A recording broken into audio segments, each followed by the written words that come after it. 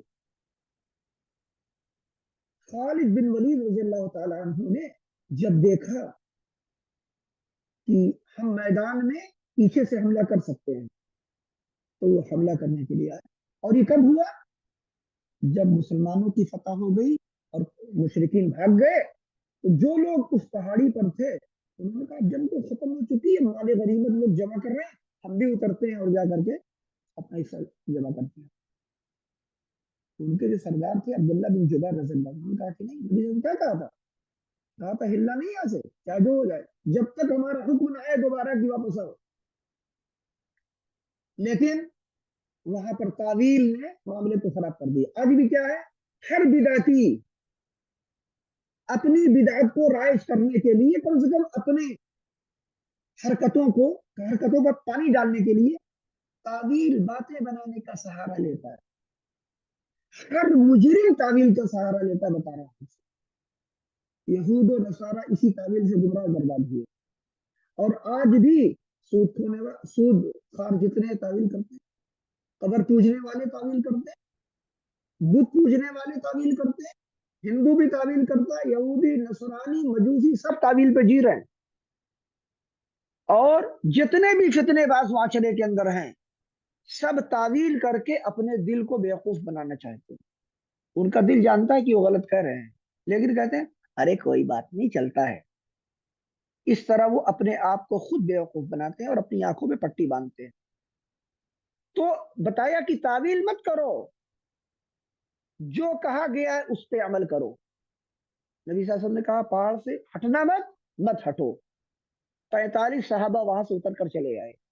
جب خالد بن ولید رضی اللہ تعالیٰ نے دیکھا کہ یہ تو بالکل موقع خالی ہے، تیار 5 آدمی ہیں، وہاں پر آئے لشکر لے کر کے اور 5 سے مقابلہ کیا اور ان کو شہید کیا، اور مسلمانوں پر پیچھے سے حملہ کر دیا۔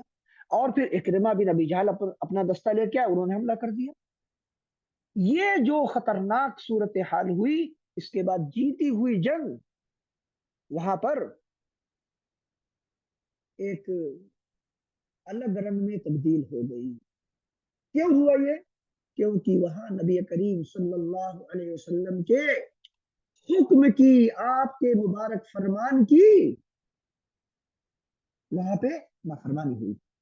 آپ کے فرمان کی، آپ کے حکم کی تعویل کی۔ اسی قرآن نے کیا کہا، حتی اذا فشلتم وتنازعتم فی الامر وعصیتم من بعد ما اراکم ما تحبون۔ تم نے وہاں نافرمانی کر لی تھی۔